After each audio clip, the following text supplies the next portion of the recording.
SVEEP करने वाला है। एक दूसरे का साथ बिठाना। 80 गेंदें 113 रन। हार्दिक पांड्या का 40 का कंट्रीब्यूशन 69 बनाया कोहली ने उस पारी में, उस साझेदारी में।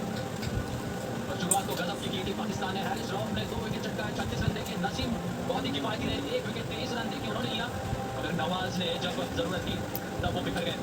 और ये है सारांश मैच का। पाकिस्तान ने बनाए थे 159, मसूद और इफ्तिखार की बदौलत बस भारत ने